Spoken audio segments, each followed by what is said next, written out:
pues seguimos con el estudio. Señor, te damos gracias por esta tarde y gracias por el privilegio de estar en tu casa de oración, los hermanos reunidos.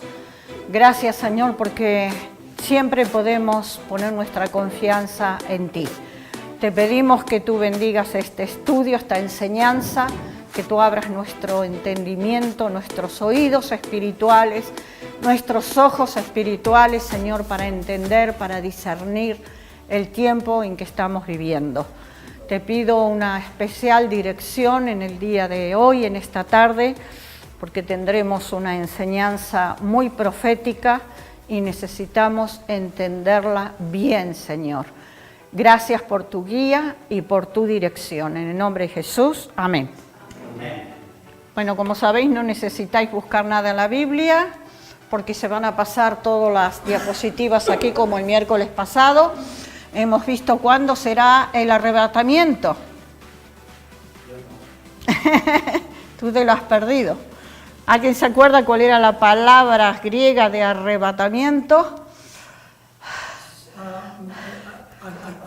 Arpazo. ¿Cuándo será el arpazo? Pero hoy vamos a ver qué cuerpo tendremos, cómo seremos cuando el Señor nos resucite. Dice la palabra del Señor en 1 Corintios 15, 51. Esta parte es muy fácil, es muy sencilla. La segunda parte de la enseñanza va a ser un poquito más complicada. Dice 1 Corintios 15, 51. Aquí os digo un misterio, no todos dormiremos, pero todos seremos transformados. ¿Qué significaba dormir? Estar muertos, ¿no? En un lenguaje bíblico, digamos así. Pero todos seremos transformados, todos tendremos un cuerpo transformados. ¿Cómo será ese cuerpo? Transformados. Será un cuerpo que podrá atravesar las paredes, un cuerpo glorificado como lo tuvo Jesús mismo cuando resucitó. El mismo cuerpo glorificado de Jesús lo tendremos nosotros. Un cuerpo que ya no estará sujeto a la mortalidad, nunca más moriremos, y no estará sujeto a la corrupción.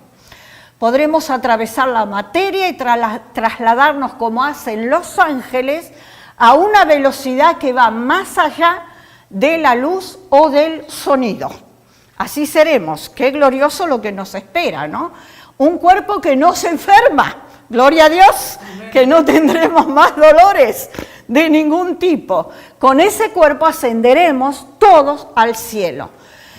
¿Y ascenderán quiénes? Solamente la generación que está allí en esas tumbas cuando Jesús venga, o de los tiempos antiguos. ¿Quiénes resucitarán? Todos, hemos dicho todos resucitarán. Moisés, David, Pablo, todos los que murieron en la antigüedad también resucitarán. Pero los que han muerto en Cristo. Los que han muerto en Cristo. Los que no han muerto en Cristo resucitarán al final del milenio, que lo iremos viendo con el tiempo. Más adelante, lecciones más adelante. No seremos solamente como un fantasma, un espíritu. Tendremos un cuerpo que tendrá sustancia y estructura. Dice el versículo de 1 de Juan 3:2, amados, ahora somos hijos de Dios y aún no se ha manifestado lo que hemos de ser. Pero sabemos que cuando Él se manifieste en las nubes, cuando venga el arrebatamiento y nosotros seamos levantados de las tumbas, o los que estemos vivos, arrebatados en el arpazo, en las nubes, seremos semejantes a Él, porque le veremos tal como es Él. Entonces, dice el versículo de Lucas, Raúl, si lo quieres poner también. Entonces, respondiendo Jesús a sus discípulos, le dijo: los hijos de este siglo, nosotros, se casan y se dan en casamiento, pero ¿qué pasará en el cielo? Mas los que fueren tenidos por dignos de alcanzar aquel siglo y la resurrección de entre los muertos, ni se casan, ni se darán en casamiento. Porque allí no habrá marido ni mujer. Seremos como hermanos, viviremos como hermanos. En la Nueva Jerusalén también, ¿cuál es la Nueva Jerusalén? Las moradas celestiales, las mansiones celestiales, de las que hablábamos el miércoles pasado. Comeremos del fruto del árbol de la vida. El versículo que sigue dice, en medio de la calle de la ciudad y a uno y otro lado del río estaba el árbol de la vida. Está hablando de la Nueva Jerusalén, que produce 12 frutos, dando cada mes su fruto, y las hojas del árbol eran para sanidad de las naciones. ¿Quiere decir que entonces comeremos cuando estamos allí? Claro, comeremos. No tendremos necesidad de comer, pero podremos comer. ¿Comió Jesús cuando Él fue resucitado con un nuevo cuerpo glorificado? Sí, Comió. Dice la Biblia, dice la palabra de Dios, que le trajeron, después que fue resucitado, vino los discípulos y le trajeron un panal de miel y pescado. Y Jesús comió. O sea que nosotros también conoceremos. Con respecto al primer versículo, dice, la Biblia comienza con el árbol de la vida. ¿Sí? ¿Encontramos en Génesis el árbol de la vida? Claro. En Génesis 3 nos habla de un árbol de la vida. ¿Y qué pasó con los primeros padres, con los padres? Adán y Eva. ¿Qué pasó? Comieron del árbol que estaba prohibido de la ciencia del bien y del mal. Entonces, ¿qué hizo Dios? Puso querubines y espadas de fuego porque ellos ya habían pecado desobedeciendo y comiendo de un árbol que Dios no había permitido comer. Puso querubines al oriente en el huerto del Edén y una espada ardiente que se revolvía para impedir que el hombre volviera al jardín y comiera en estado pecaminoso el árbol de la vida. Apocalipsis termina con un árbol de la vida también. Allí estará este mismo árbol de la vida. Y dice que de ese fruto nosotros entonces podremos comer. Bueno. ¿Será el mismo estado en que estaba Adán y Eva al principio? Yo no sé si será el mismo estado porque... En cuanto al pecado.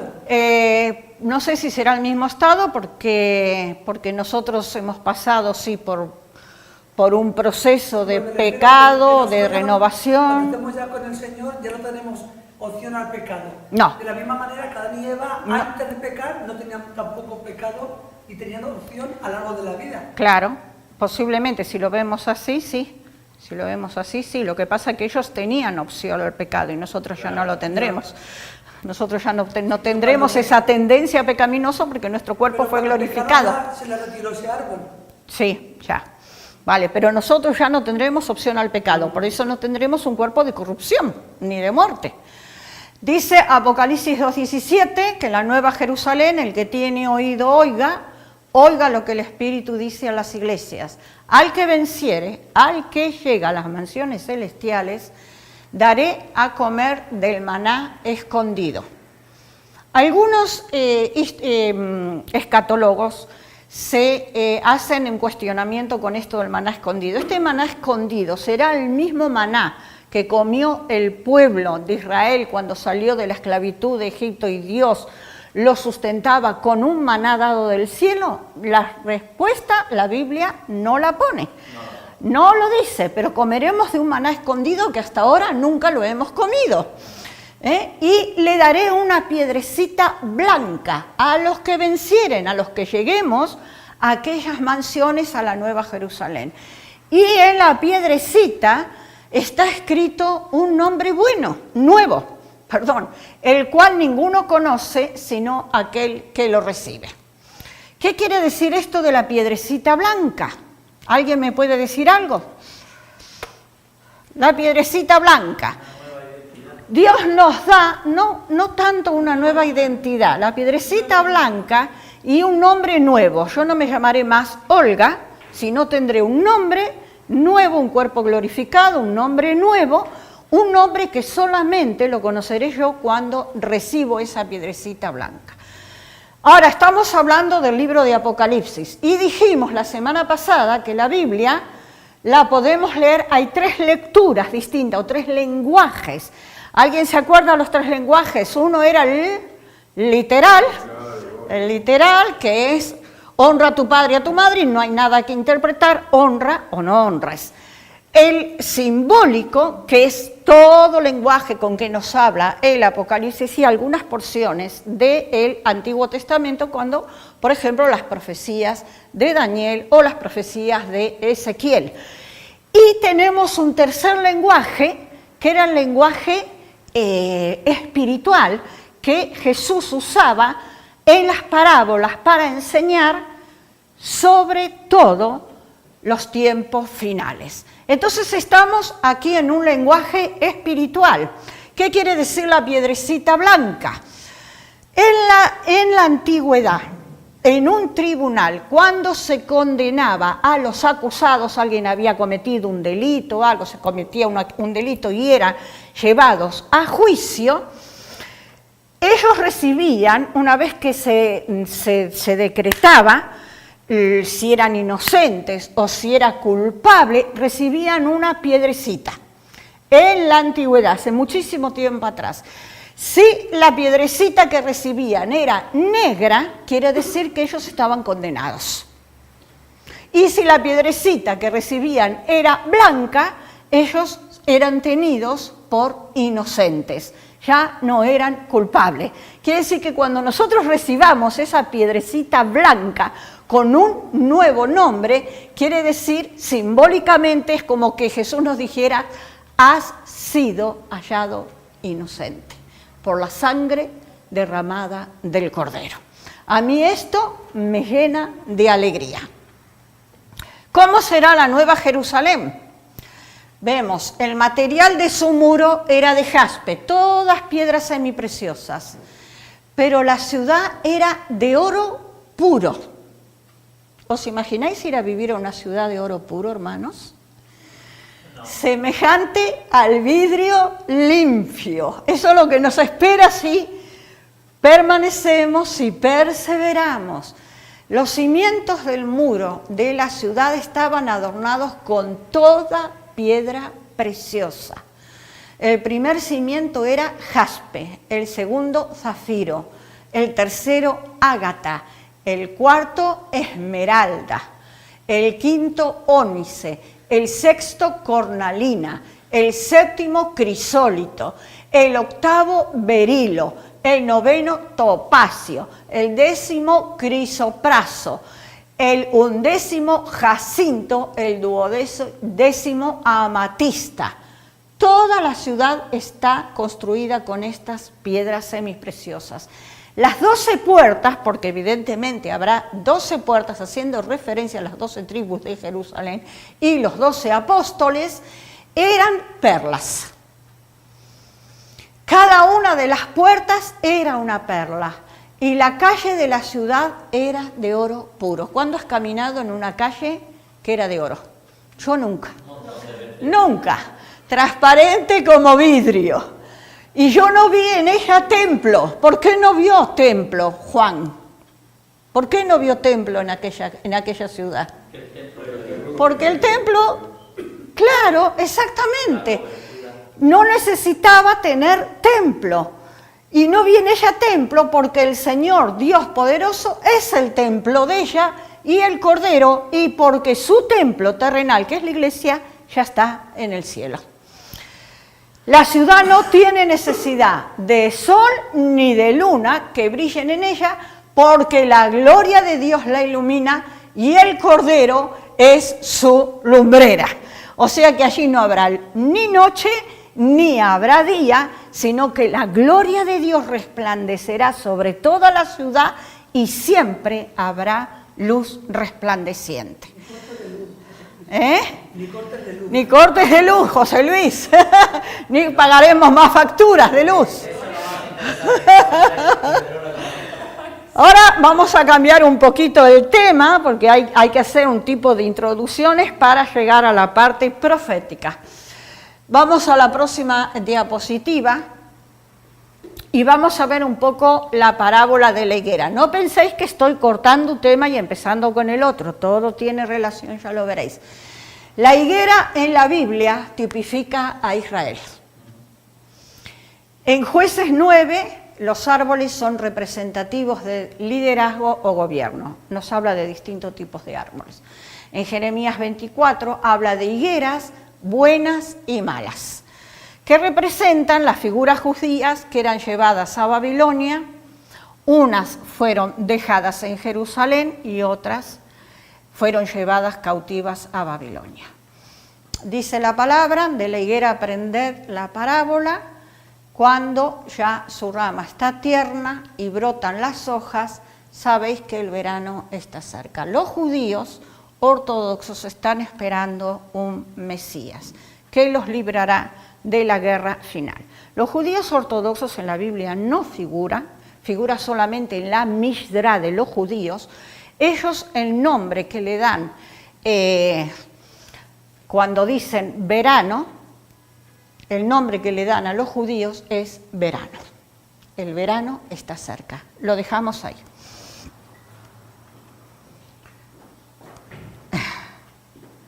Vamos a ver un poco de historia. Esto es muy relevante y fue noticia mundial, no podía ser de otra manera. En el año 1948, el primer ministro de Israel, David Ben Gurión, leyó por primera vez el acta de independencia de Israel, el 15 de mayo de 1948, cumpliéndose la profecía de los huesos secos. Supongo que alguna vez hemos leído este tipo de profecías de Ezequiel 37 y no entendemos muy bien de qué va esta profecía. Pero dice Ezequiel, por cierto, un profeta muy polémico, pero que recibía unas revelaciones asombrosas de parte de Dios. La mano de Jehová vino sobre mí y me llevó en el espíritu de Jehová y me puso en medio de un valle que estaba lleno de huesos. Y me hizo pasar cerca de ellos por todo en derredor. Y he aquí que eran muchísimos sobre la faz del campo. Y por cierto, secos en gran manera. Y me dijo, hijo de hombre, que así lo llamaba siempre el Señor a Ezequiel, ¿vivirán estos huesos? Y dije, Señor Jehová, tú lo sabes. Me dijo entonces, profetiza sobre estos huesos y dile, huesos secos, oíd la palabra de Jehová. Así ha dicho Jehová el Señor a estos huesos, he aquí, yo hago entrar espíritu en vosotros y viviréis.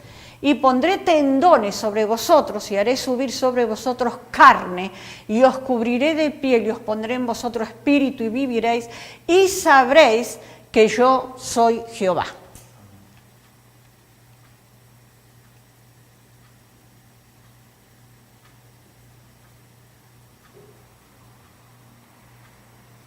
Esta profecía de Ezequiel tiene un doble cumplimiento. Sigue la profecía. Sigue. Bueno, vamos a seguir. Profeticé pues como me fue mandado y hubo un ruido mientras yo profetizaba. Y aquí un temblor y los huesos que se juntaron cada hueso con su hueso. Y miré y aquí tendones sobre ellos y la carne subió y la piel cubrió por encima de ellos, pero no había en ellos espíritu. Y me dijo, profetiza al espíritu, profetiza, hijo de hombre.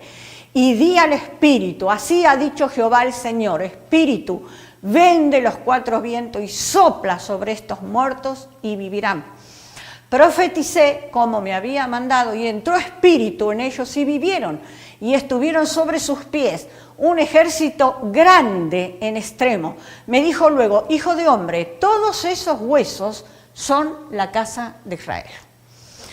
He aquí, ellos dicen, nuestros huesos se secaron y pereció nuestra esperanza y somos del todo destruidos.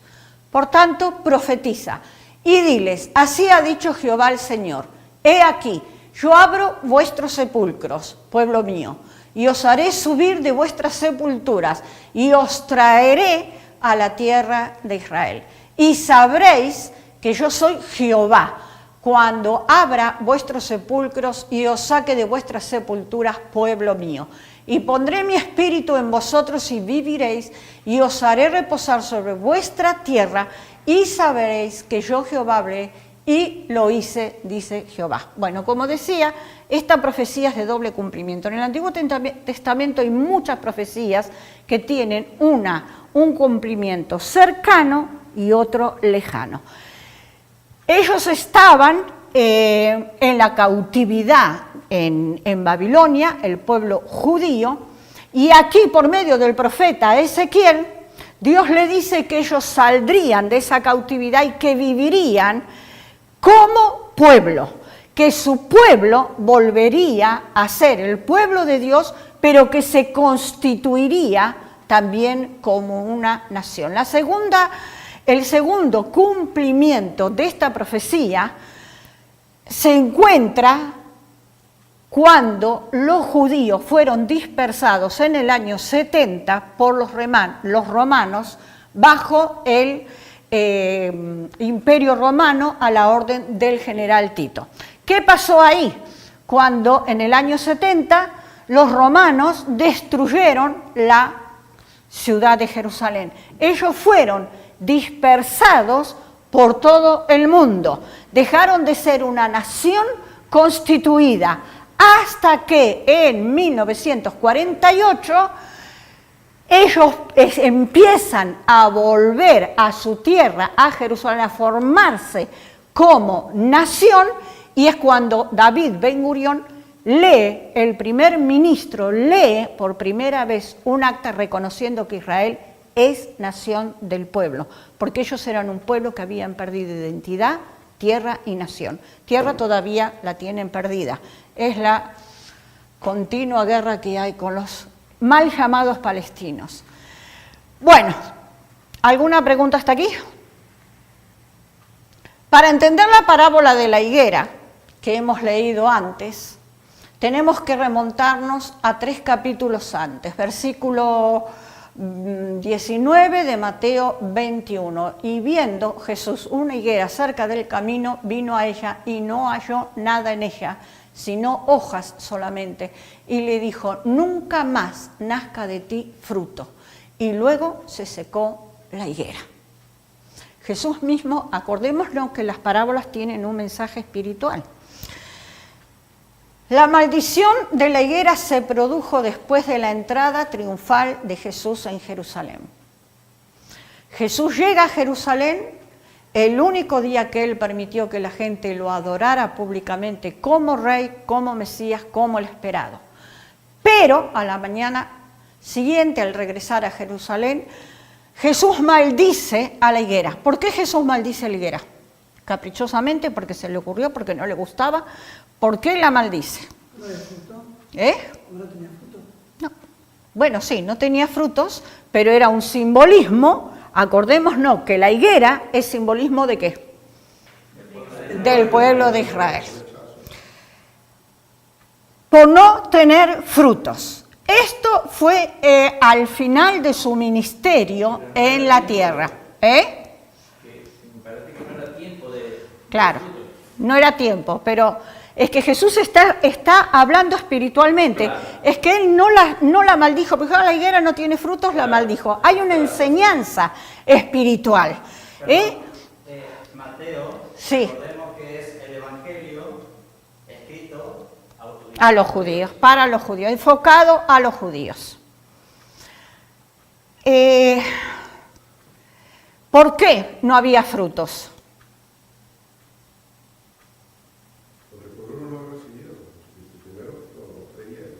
Porque los judíos habían rechazado a Jesús el Mesías, no tenían frutos.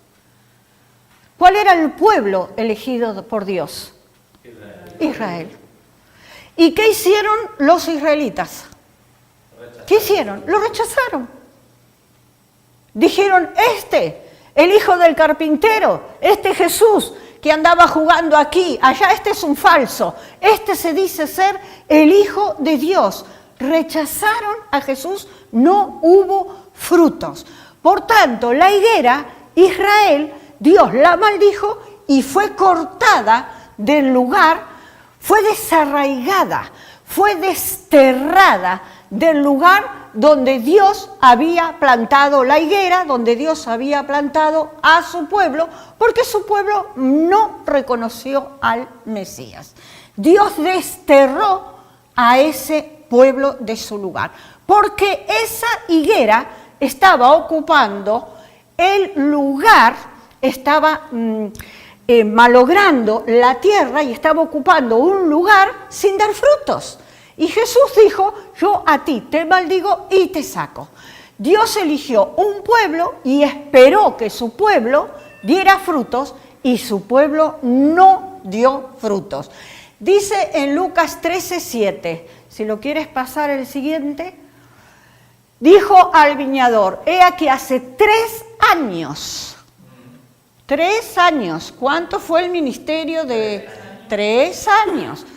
Que vengo a buscar fruto. Hace 3 años que estoy con el pueblo de Israel y no lo hallo. Córtala a la higuera, corta a mi pueblo. ¿Para qué inutiliza también esta tierra? ¿Qué pasó en el año 70? Por los romanos, a la orden del general Tito, fue arrancado Israel, los judíos fueron dispersados a todas las naciones del mundo. La higuera fue desarraigada, fue cortada. La higuera fue desgajada, desarraigados de su sitio. Y el espacio donde estaba la higuera quedó vacío por la maldición de Jesús, esperando tener frutos y no tuvieron frutos nunca. Por eso en el versículo 43 de Lucas 13 dice, por tanto os digo que el reino de Dios será quitado de vosotros y será dado a gente que produzca los frutos de él. ¿A quiénes? A los gentiles, a los gentiles. Y ahora cuando empecemos a ver las 70 semanas de Daniel, veremos que esto es así evidentemente. Esto no está funcionando, Raúl, no sube ni baja. Aquí, cuando Jesús maldice la higuera, está diciendo claramente que él no iba a rechazar su pueblo, porque su pueblo, el pueblo elegido por Dios, siempre será el pueblo elegido por Dios. Y los gentiles jamás vamos a sustituir al pueblo elegido. Seremos pueblo redimido, pero nunca pueblo elegido. Israel, a pesar del rechazo, sigue siendo el pueblo elegido, escogido por Dios. A no ser que seamos de ese pueblo. ¿Cómo? A no ser que seamos de ese mismo pueblo. O sea, que las nuevas generaciones pertenezcan a los judíos. Bueno, entonces sería un judío mesiánico, lo que está pasando ahora. Independientemente que sea el pueblo, independientemente que sea el pueblo del Señor o no, eso es para clarificar eso, porque si no estoy arrepentido y nada, así venga de... No. Y también en Apocalipsis dice que cuidado con aquellos que se dicen ser judíos y no lo son. Que muchos hoy en día dicen soy judío porque mis ancestros tenían apellido judío, pero de judío nada, porque ni siquiera conocen la Torá, ni siquiera conocen los salmos, los profetas, nada. Judíos por ostentar un apellido judío. Y Apocalipsis dice, cuidado con aquellos que se dicen judíos y no lo son. En estos últimos años también ha habido oleadas de mucha euforia de querer ser judío. Sí, cada vez más. Se investiga, como ha dicho Luis, se investigan apellidos Sí. y tal, y cosas Sí, de las esas. raíces y todo. Bueno, El ser judío quiero llegar a la semana 70 de Daniel, y es largo y es complicado, y es matemático. Vamos a la semana 70. O sea que Jesús maldice la higuera porque no tenía frutos, ellos no lo reconocieron, y ahí termina. Y por favor, tenerme paciencia, y tenemos que usar la matemática para explicar las 70 semanas de Daniel. Y ahí, posiblemente, cuando Jesús maldice a la higuera, da término a la semana 69 del libro de Daniel. poniendo a otra persona en el lugar, a otro tipo, a otro pueblo, a un pueblo gentil en el lugar de la higuera, en el lugar de Israel, aunque nunca rechaza al pueblo de Israel como pueblo elegido. Da cumplimiento posiblemente a las 69 semanas de Daniel y inicia el tiempo de los gentiles, los no judíos, nosotros, los que no nacimos en Israel. Entre medio esta polémica. Se abre un paréntesis en su trato con el pueblo judío.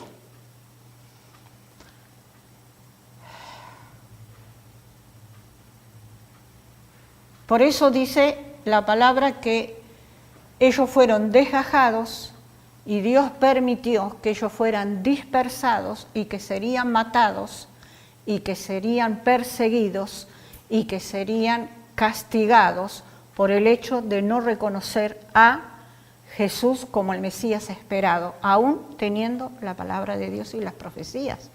Tener en cuenta que aún hoy en día, como no hay templo, los judíos se reúnen en sinagogas y hay ciertos capítulos del Antiguo Testamento que está prohibido leerlos, porque habla claramente de la figura del Mesías y como ellos no reconocieron que Jesús era el Mesías, prohíben leer esos pasajes bíblicos. Aún Olga está en los versos eso que dijo, bueno, hay unos evangelios de los judíos cuando crucificaron a Jesús y dijeron, su maldición caiga sobre nosotros. Caiga sobre nosotros. Sangre, sí. Caiga sobre su sangre. O sea, claro. Parte de sí. que atribuyen. Sí. Leemos lo segundo, por eso pone la palabra en Juan 11, a los suyos vino. ¿A quién vino Jesús? Al pueblo de Israel. Al pueblo de Israel. Aquí en el Nuevo Testamento está muy claro quién se considera un gentil y un judío. A los suyos, al pueblo. ¿Y qué pasó con los suyos? No le recibieron. Pero en vez a todos los que le recibieron, a los que creen en el nombre de Jesús, les dio potestad de ser hechos hijos de Dios. Dime. Sí, aunque nosotros, por ejemplo, los gentiles no somos judíos y no somos el pueblo de Israel, tú acabas de decir que nunca seremos el pueblo, pero nosotros que hemos aceptado a Jesús como nuestro Salvador, tenemos los mismos privilegios, ¿verdad? ¿Los mismos privilegios que qué? O sea, el mismo trato que su pueblo cuando... Tenemos el privilegio de ser considerados hijos de Dios. ¿Qué privilegios tuvieron los judíos? ¿Cuáles son los privilegios a los que tú te refieres? ¿Cuáles son los privilegios a los que tú te refieres? Sí, el ser llamado hijo de Dios. Claro, así que somos llamados. Nos trata como a su pueblo, nos trata como pueblo redimido, no como pueblo elegido. Formamos parte de una nueva dispensación, la dispensación de la gracia, donde aquellos que le recibieron somos llamados hijos de Dios. El privilegio. Sí, pero ese es un versículo que se extrae del Antiguo Testamento y ese no es para el pueblo gentil. Eso es un reflejo de lo que el Antiguo Testamento pone, pero no lo dice a los gentiles. La nación santa, pueblo escogido por Dios. Eso es el pueblo de Israel y tendríamos que buscar, porque en eso sí que lo aplicamos y lo aplicamos mal. Siempre se ha aplicado a los gentiles y no lo pone para los gentiles. Es una referencia que se hace al Antiguo Testamento, que el pueblo elegido siempre fue y será el pueblo de Israel. Vamos a la semana 70. Paciencia, por favor, porque esto es complicado. Una semana equivale a 7 años. Leemos Daniel. 70 semanas están determinadas sobre tu pueblo. El ángel, no Dios, el ángel Gabriel, enviado por Dios, le dice a Daniel, sobre tu pueblo. ¿Qué pueblo? Los israelitas. Y sobre tu santa ciudad. ¿Cuál es la ciudad santa? Jerusalén. Y se lo dice a Daniel en un momento que estaba en una cautividad, que estaba en Babilonia. Para terminar con la prevaricación, poner fin al pecado, expiar la iniquidad, para traer la justicia perdurable, sellar la visión, que todavía está sellada, y la profecía, y ungir al Santo de los Santos. Lo único que no se cumplió es lo último, ahora lo vamos a ver. Sabe pues y entiende que desde la salida de la orden por el rey Ciro para restaurar y edificar a Jerusalén hasta el Mesías príncipe, ¿quién es el Mesías príncipe? Jesús. Habrá 7 semanas. ¿Cuánto tiene una semana? 7 años. Habrá 7 semanas y 62 semanas. Ahora haremos multiplicaciones. Se volverá a edificar la plaza y el muro en tiempos angustiosos, los tiempos que vendrán en la tribulación. Y después de las 62 semanas se quitará la vida al Mesías, mas no por sí. Y el pueblo de un príncipe que ha de venir destruirá la ciudad y el santuario, y su fin será con inundación, y hasta el fin de la guerra durarán las devastaciones. Y por otra semana confirmará el pacto con muchos. ¿Quién? El príncipe que ha de venir, el anticristo. Todo esto lo iremos viendo y estudiando cuando veamos Apocalipsis. A la mitad de la semana, ¿cuántos años tiene una semana? 7. A la mitad de la semana, 3 y medio. Que hace cesar el sacrificio y la ofrenda. Por lógica, que en ese momento tiene que estar construido el templo de Jerusalén. Si no, ¿dónde van a presentar los sacrificios y las ofrendas? Si ahora no hay templo. A la mitad de la semana hará cesar, acabará, porque los primeros 3 años y medio serán de mucha paz, de mucha calma, de pacto con las naciones, que viene una figura que viene a traer la paz, el caballo blanco del capítulo 6 de Apocalipsis, que no es el caballo blanco del capítulo 19. Después, con la muchedumbre de las abominaciones, vendrá el desolador, hasta que venga la consumación y todo lo que está determinado se derrame sobre el desolador. ¿Hay otra diapositiva de Daniel? No. Bueno, esas son las 70 semanas de Daniel. Vamos a estudiarlas. Daniel era un estudiante de la profecía. ¿Qué es ese ruido? En el año 604... Daniel, antes de Cristo, 604, antes de Cristo, mira cuánto tiempo antes, fue llevado cautivo a Babilonia, siendo un joven que se calcula que tenía unos 17, 18 años. Y él vivió unos 80 años cautivos en Babilonia, junto con toda la clase noble, los príncipes de Israel. Vivió hasta ver la restauración y los muros reedificados por Nehemías. Cuando Nehemías vuelve a Jerusalén y reedifica los muros. Nabucodonosor, y esto es algo que lo vamos a tener que estudiar cuando termine este estudio, las visiones de Nabucodonosor, que habla de los distintos imperios, había invadido Jerusalén, se lleva a la clase más alta, a la crème de la crème cautivos, y entre ellos está este profeta Daniel. Daniel, en su inquietud, cuando sabía que su ciudad había sido destruido por el imperio babilónico, entra en un periodo de oración, porque estaba preocupado con el futuro de su pueblo. Dice Daniel 9:2, en el primer año de su reinado, yo Daniel miré atentamente en los libros el número de los años de que habló Jehová al profeta Jeremías, que habían de cumplirse las desolaciones de Jerusalén, y la desolación iba a durar, o la cautividad iba a durar, según el profeta Jeremías, 70 años. O sea que Daniel estaba estudiando las profecías, no solamente de Jeremías, sino de Isaías, Miqueas, Joel y Abdías. Y el ángel Gabriel se aparece delante de Daniel y le da esta profecía. Las 70 semanas de Daniel, en el capítulo 9 de Daniel, son la espina dorsal de las profecías bíblicas, de lo que iba a ocurrir con su pueblo. Y los eventos escatológicos de Daniel encajan perfectamente, y lo vamos a ver ahora, en el reloj profético de Dios.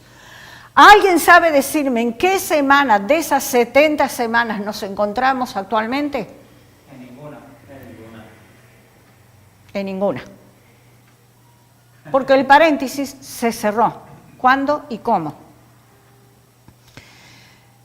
Nos encontramos casi en una etapa intermedia entre las semanas 69 y 70 de la profecía de Daniel. Acordémonos que, a ver, si tienes... El resultado de sus estudios de oraciones fue una gran revelación, no de una nueva revelación dada a Daniel, sino de una iluminación de lo ya revelado al profeta Jeremías. Leyó sus profecías concerniente a lo que acontecería a Israel, nunca a la iglesia. Toda esta tierra, decía Jeremías, está puesta en ruinas y espanto, y servirán estas naciones al rey de Babilonia, a Nabucodonosor, por 70 años. Es decir, que desde la destrucción de Jerusalén en el año 586 a.C. por Nabucodonosor, esta cautividad duraría 70 años. Vamos a ver la siguiente, por favor. Vale, entonces la siguiente. No el gráfico, sino la siguiente. En la cultura hebrea y dentro del lenguaje bíblico, una semana no se refiere a días, no son 7 días. La semana no está compuesta por días, sino por años. Se refiere una semana a un periodo de 7 años, no de días. Por eso en Levítico, un ejemplo, porque hay muchos otros versículos en el Antiguo Testamento y contará 7 semanas de años, 7 veces 7 años, de modo que los días de las 7 semanas de años vendrán a ser 49 años. ¿Cuándo comenzaron las 70 semanas? Si quieres poner el gráfico. Las 70 semanas, a ver si lo entendemos, comenzaron... Lo tengo aquí más claro porque se me cansa la vista allí. Comenzaron en el mes de Nisan, en abril, el abril nuestro, en el año 445, que fue la fecha del mandato del rey persa Ciro. Si nosotros estudiamos el sueño que tuvo Daniel con la imagen, ¿alguien ha visto alguna vez la imagen de Nabucodonosor y los distintos imperios como están reflejados? La cabeza de oro, el torso de plata, está reflejando los distintos imperios que iba a haber. Babilonia estaba en su apogeo en la época que Daniel fue llevado cautivo. Babilonia es derrotado, ese imperio, por el imperio persa, medo-persa. Eran dos que se unificaron, los medas y los persas. Entonces, comienza las 70 semanas, cuando el rey Ciro de Persa, que Donald Trump es una figura profética, lo vamos a ver, lo vamos a estudiar cuando estudiemos las señales que tenemos en la actualidad, es una figura profética del rey Ciro de Persa. Y estudiaremos también la estatua de Nabucodonosor con un gráfico.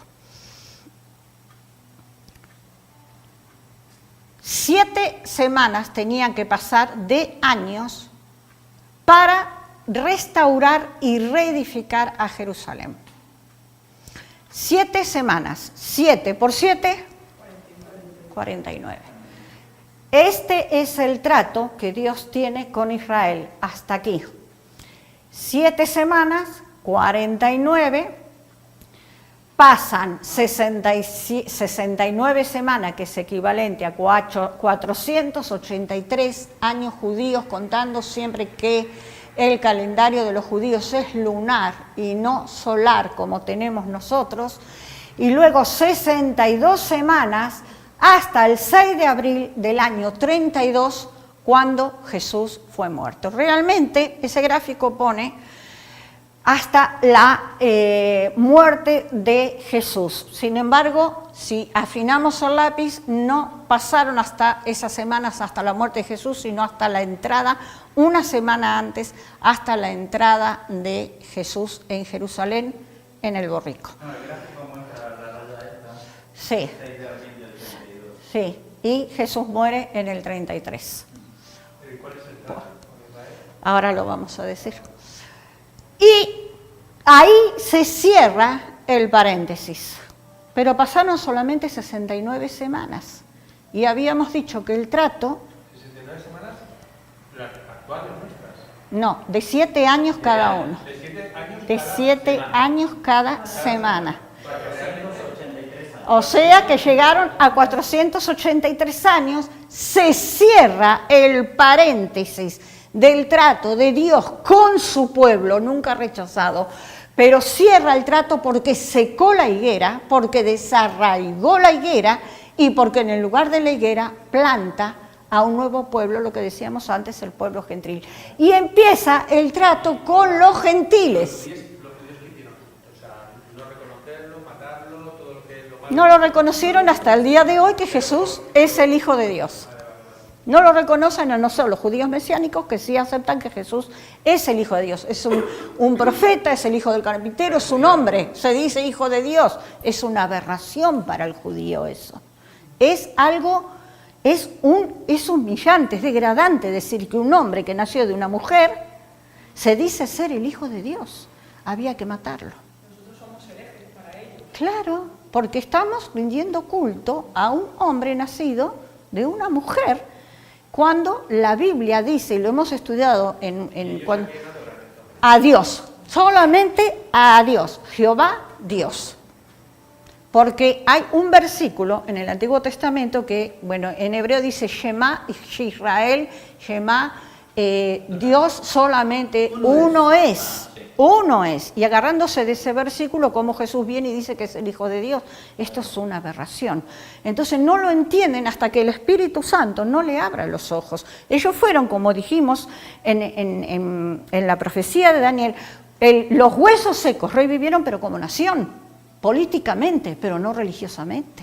Ellos siguen negando a Jesús. Para ellos Jesús es un impostor. No es nadie, es una persona que se dice ser Dios. Entonces Dios aquí cierra el trato con el pueblo de Israel, permite que el pueblo de Israel fuera dispersado por toda la tierra y empieza el paréntesis de gracia, los 2000 años que estamos viviendo ahora en la actualidad. Pero luego esa semana se termina. Bueno, vamos a ver lo que sigue. Daniel 9:26, el anterior. Después, si necesitamos, podemos ponerla de nuevo. Después de las 62 semanas se quitará la vida al Mesías, y verdaderamente ha sido así, se le quitó la vida al Mesías. Él no murió por vejez, él no murió porque pasó un accidente, murió porque se le quitó la vida. Se le quita la vida al Mesías, mas no por sí. A él lo mataron. Y el pueblo de un príncipe que ha de venir destruirá la ciudad y el santuario. ¿Se destruyó la ciudad de Jerusalén? Efectivamente. ¿Se destruyó el templo de Jerusalén?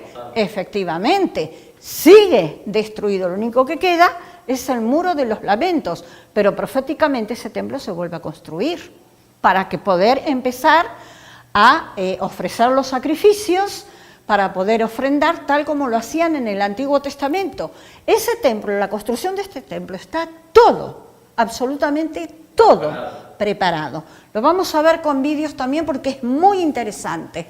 Su fin será con inundación y hasta el fin de la guerra durarán las devastaciones. 62 semanas de años, no de días, de años, por 7 dan 434 años hasta la muerte del Mesías.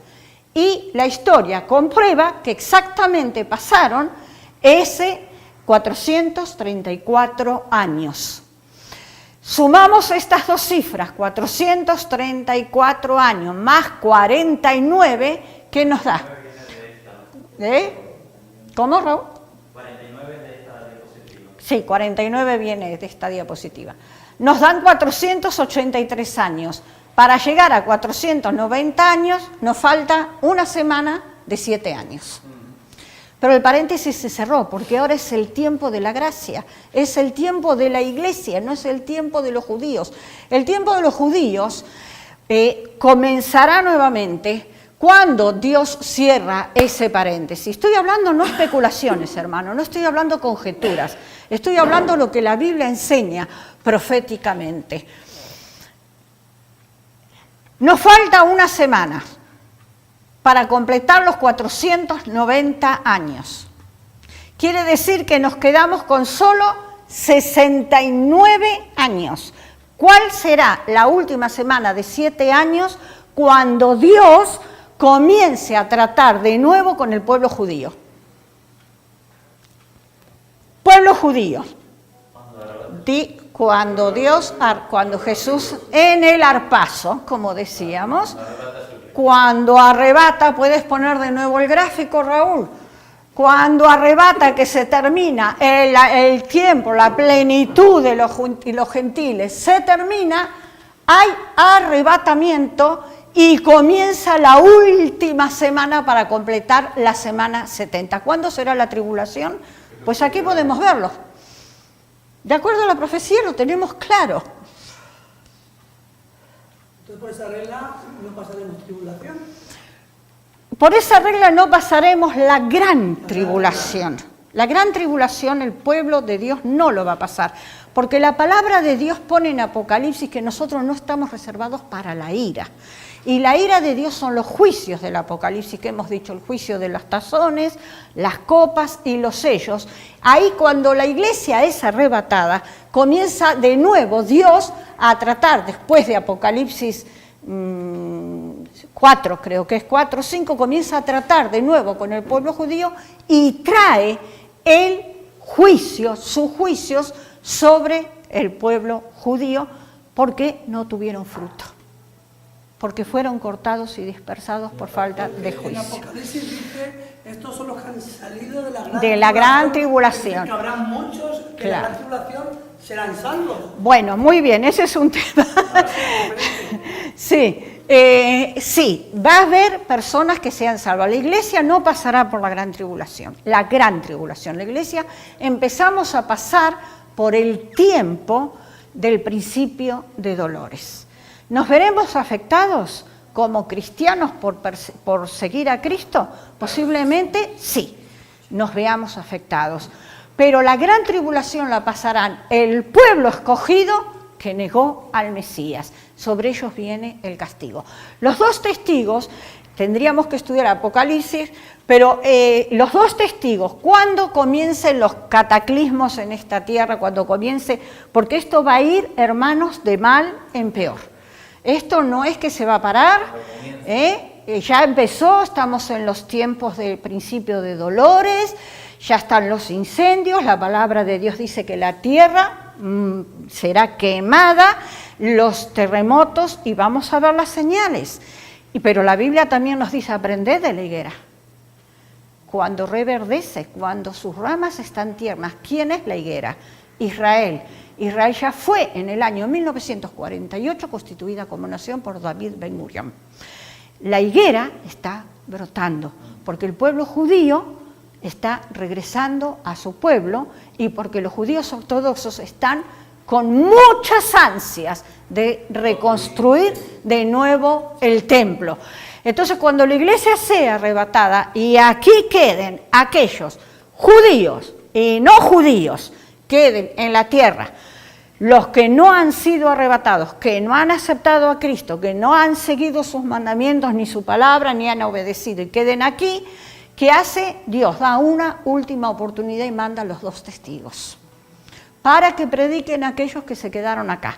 Yo me hago la pregunta, si hoy en día hablamos a las personas y les decimos arrepiéntete que Cristo viene y se ríen y se burlan, ¿cuánto? Y no quieren aceptar a Cristo y dicen no, a mí déjame, es religión, ¿cuánto más costará entonces que alguno se convierta? Sin embargo, dice que sí, salieron de la gran tribulación y tenían vestidos blancos y palmas en sus manos. O sea que alguno sí que se convertirá luego, contrariamente a lo que siempre se ha enseñado.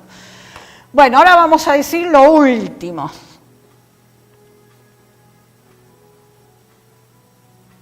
Cuando los judíos fueron dispersados en el año 70 y Jerusalén fue destruida, el reloj de la profecía de Dios se detuvo. Veremos por qué. Porque todos los tratos de Dios con su pueblo elegido, escogido, que es Israel y no es la Iglesia, todos los tratos de Dios van en periodos de 490 años.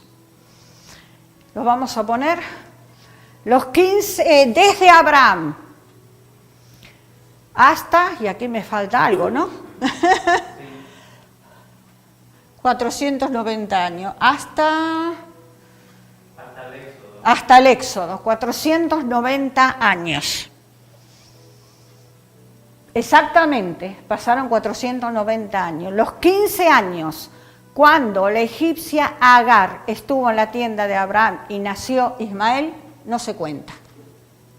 Porque Dios trataba solamente con los judíos y no con los gentiles. Y Agar era egipcia. Desde el éxodo de Egipto hasta la construcción del templo de Salomón, pasaron exactamente 490 años, más 131 años del periodo del cautiverio durante los jueces. No se cuentan, porque Israel no estaba en su tierra. Desde la construcción del templo de Salomón hasta el regreso de Babilonia, pasaron 490 años, más los 70 años de la cautividad, que no se cuentan porque Israel no estaba en su tierra. Dios no trata con el pueblo de Israel cuando el pueblo de Israel no está en su tierra. Desde el regreso de Babilonia hasta el reinado de Cristo en la tierra, 490 años. Más el día de la gracia, periodo de la Iglesia, que ya se extiende por 2000 años, que es el periodo actual que estamos viviendo. No se cuentan los años que Israel estuvo viviendo fuera de su tierra cuando ellos tenían una estrecha relación con personas que no pertenecían a su pueblo, al pueblo elegido. Al terminar la semana 69 es cuando el Mesías, cuando Jesús fue muerto. Dios deja de tratar con Israel como nación.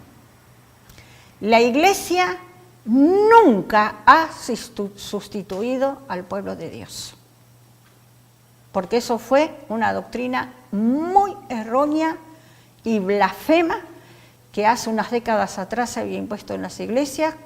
Jesús vino a los judíos no les quisieron, ahora Jesús es mío. Jesús nunca, Dios nunca va a desechar a la niña de sus ojos. Cuidado que la niña de sus ojos es Israel, no somos nosotros. No somos nosotros. Y eso lo tendríamos que tener muy claro. Sin embargo, nosotros no estamos destinados a sufrir como los judíos por haber rechazado a Cristo. Sí, podremos pasar, como dijimos antes, los primeros coletazos o el principio de dolores.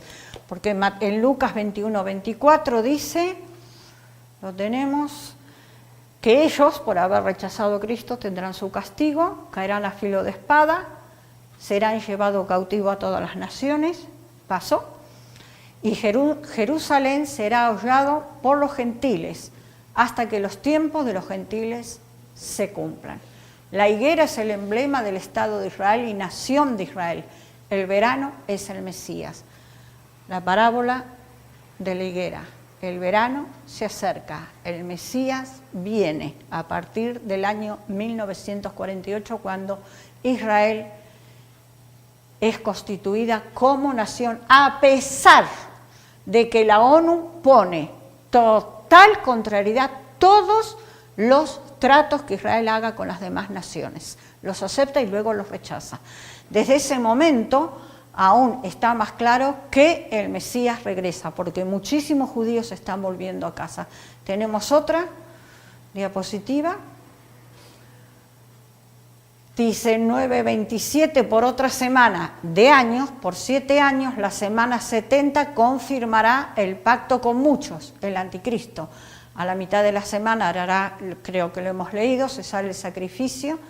Después con la muchedumbre, bueno, esto lo hemos leído, que vendrá la abominación desoladora, que estudiaremos lo que es. Tenemos otra. Los 6 sucesos. 6 sucesos importantes que habrán de ocurrir durante este tiempo no contado entre la semana 69 y la 70. Los sucesos es que Jerusalén sería destruida. Jerusalén ya fue destruida en el año 70. El segundo suceso, los judíos serían dispersados, ocurrió. Tercero, Jerusalén será hollada por los gentiles. Hollada significa pisar, dejándose señal de una pisada, comprimir algo con los pies, abatir, humillar y despreciar. Es lo que está pasando en Jerusalén. Por el pueblo, por el pecado de Agar. De Agar. Que dio de Agar. Bueno, de donde nacieron los ismaelitas, que son los eternos enemigos del pueblo de Dios. La iglesia llamada a ser santa, que es el tiempo actual, porque la palabra dice que la iglesia tiene que ser una iglesia santa. El quinto suceso, los judíos en parte regresarán a Jerusalén, está ocurriendo, y lo único que falta para cumplirse es el advenimiento de Cristo por su iglesia, lo que hemos visto en la palabra griega, que es el arrebatamiento, es el harpazo. Es lo único que queda por cumplirse. Esto nos da señal que Cristo está más cerca de lo que nosotros pensamos. De los 6 sucesos, 5 ya han ocurrido. Solo queda el regreso de Jesús. Creo que hay una más, ¿o no? Bueno, ponlo, si quieres ponlo. 5 eventos que ocurrirán en la semana 70, que es cuando la iglesia, el tiempo de los gentiles se acabe, que está por terminar, la iglesia sea arrebatada a los cielos, comienza de nuevo el trato de Dios con los judíos, que comienza la semana 70, los 7 años de tribulación, de gran tribulación, el anticristo en relaciones pactadas con los judíos, un pacto de paz, que llaman también pacto de muerte, la Biblia. El falso pacto será quebrantado en medio de la semana, a los 3 años y medio, será quebrantado por el mismo anticristo, que se sentará en el templo y se hará pasar por Dios y reclamará la adoración de todos los que entonces queden. Comienza la gran tribulación, el anticristo está en poder y gobierno mundial, no solamente de Jerusalén, mundial. Y Cristo, acá me falta una R, aparece, acá me falta una R, para librar a Israel de la batalla de Armagedón. Estos son los sucesos a grandes rasgos.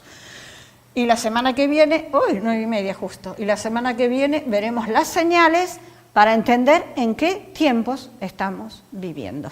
Y el tiempo que estamos viviendo es el tiempo del principio de dolores, inequívocamente, porque la naturaleza misma nos lo está mostrando.